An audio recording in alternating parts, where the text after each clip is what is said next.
Hi everyone, Irfan Raza here.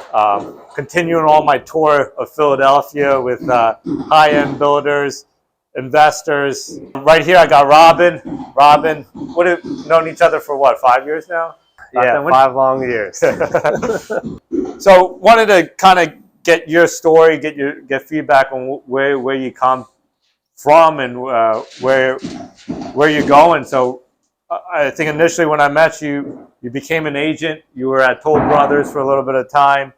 And you just had like a spark to you that no other person had. So, I mean, I was happy to answer those questions because it was like re-energizing myself in this game. So, and you know how hard it can be. So now you're 5 years into this thing. So what have you been up to? What are you doing? Yeah, I remember I joined Keller Williams, and I used to work at a couple of national home builders doing project management. So it gave me like a good insight in real estate and construction and luxury home building. So when I became a realtor at KW, I was just, trying to sell homes, just understand the Philly market. Then I ran into you, and I kept just bugging you with a bunch of questions. I saw, there's a fellow brown guy here. Let me ask this guy questions. Yeah, and then the connection, right? Like connection with. And then somehow you sold me my first deal, which was a $25,000 shell in King Sessing. How much commission did I make off of that? I don't even know. Zero, guys. I mean, $0 on that one, but it's okay. He helped me out other ways. So. The plan was to actually keep that as a rental. Yeah. And do like the burr. And it burred out perfectly. However, I had a partner and he was just rather just sell it. So, we sold it, whatever. It didn't make that much money. But that got me, inching more into finding more deals and so forth. Yeah. I mean, that's a great way to start. So you started, you found your first deal, you made a little bit of money, you proved the theory, and now we're in pretty much Fairmount. So now we're in Fairmount, 2 side-by-side units. They're not even units. They're full single-family houses. What steps did you take to get to this level? Was it just like, all right, well, you got this one, you put in a little bit more money, you got this one, or yeah, I guess partner with people over the years, you value partnerships just to, it's like to allocating 2 resources instead of doing it yourself. There's always something that another person can bring, whether it's, skill set, experience, capital, and so forth. Yeah. So absolutely. we've been doing it quite some time. The whole idea is just to get started and just get involved. And that's the whole point. Like, you just want to start. And once you start gaining that experience, you kind of just keep, it's like a snowball. Yeah. You kind of just keep expanding and you keep meeting more people. And then deal flow kind of just starts coming in and you just start doing more deals. And you can start taking on those larger deals once you get the confidence from doing those previous deals. And there's stuff that, I took losses on, and you learn from this. And that's the biggest key, is learning from those losses and pivoting towards, your ultimate goal. Yeah, so that's interesting you say that. I mean, I bought my first property in 2009, and I wanted to learn other aspects in real estate. So I've been pretty much in the same model.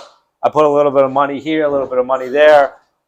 And the money didn't count for too much, but once you have money in somewhere, the guy starts picking up the phone, right? So I was able to get connected with a few people, one in multifamily, one in high-end single family. I was able to connect with people. They show me their projects. They walk me along. They show me their numbers. So it doesn't stop just as a newbie. It's still continuing on. And I'm only experiencing what I know. That's the single-family rentals, the small multis. I'm in usually transitioning neighborhoods.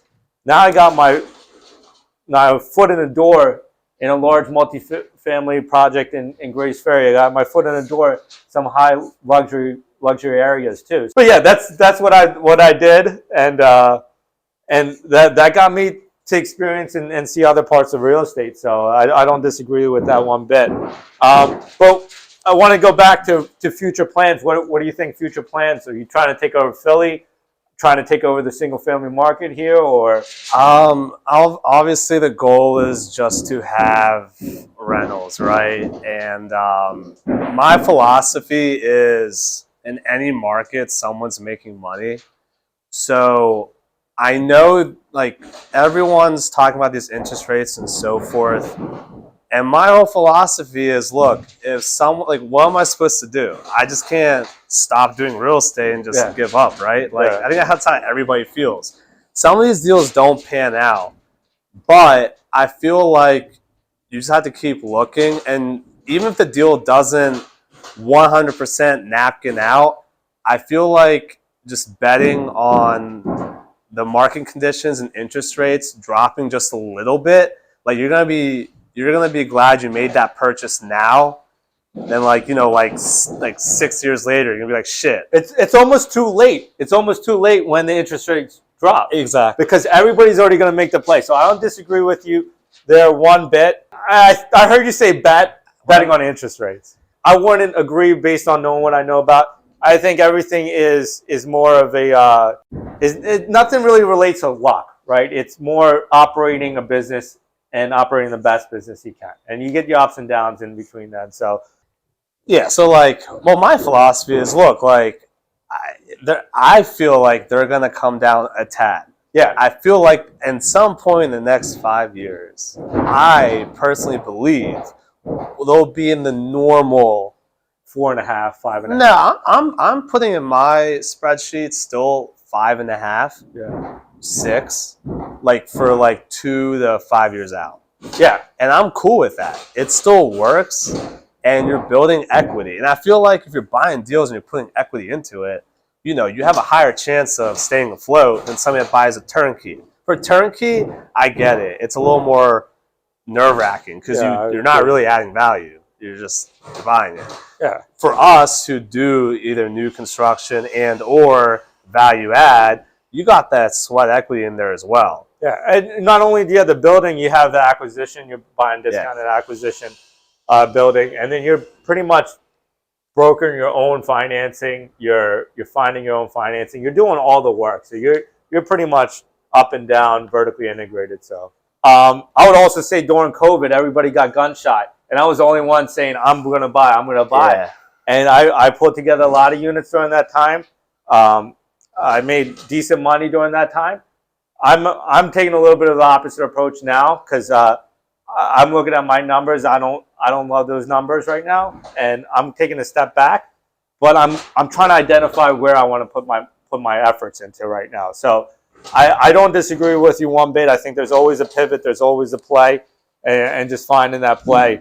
Yeah, I mean, my suggestion is for people just to always just keep moving forward, right? Whether it's through learning or dipping your toes in. If you don't have a property yet, buy a primary. You know, I bought a primary when I was 25, and I rented out the rooms, right? So, and I was Airbnb-ing, you know, the rooms at times. Yeah. Just to like have extra capital, and then I would just partner up, and you just get more experience that way. You're being diverse, right? Yeah. Diversification, and then you just guys jump in. Really, I mean, there's no rhyme or reason. You just do it. Yeah, no, I think that's great advice. I mean, for the newer investors out there, that's great advice. But I think for the experienced investors, that's great advice too. I mean, how many people are gun shy right now? Where they have no reason to be, right? They have plenty of cash. They got plenty of opportunity. Yeah, and I heard the saying. It literally says you sell when the interest rates are low, and you buy when they're high. Yeah. Let's turn it around. We'll talk a little bit more about why you chose this location. We just turned the video around. Want to show the neighborhood. You got your pretty much standard 3-story row houses. This neighborhood's Fairmount. You want to tell us a little bit about this neighborhood, why you chose this neighborhood, where you're building currently? Yeah, no. I like this neighborhood because these particular blocks generally tend to be quiet. They're tree lined. They have some type of character. It's funny you say quiet. We got nail guns going off. Yeah, we're the ones being menaces, but it's quiet. It's tree lined. Has some type of character, but also these have parking, I like, if I'm in these areas, I like having some type of amenity, which is parking's huge. On top of that, you got the roof deck, etc. But parking is a key. So I feel like in a tougher market, if you have that advantage, you have one leg one up against the competition. Yeah. So that's just my take, and that's why I kind of like this block. I already did one project here, so it's been well. And the neighbors are nice. All right, that's awesome. I mean, nothing like nice neighborhoods, nice Philadelphia neighborhood with parking. I remember when I lived in Philly. Oh man, the parallel parking. Now I just pull up in my driveway, so there's nothing better than that. Yeah, in Philly, you're better off just walking everywhere at this point. But if you got parking, that's key. So that's I like buying things with a certain different amenity element, which parking was one of them. All right, cool. Decision. All right, well, thanks for joining us today, guys. We'll see you next time.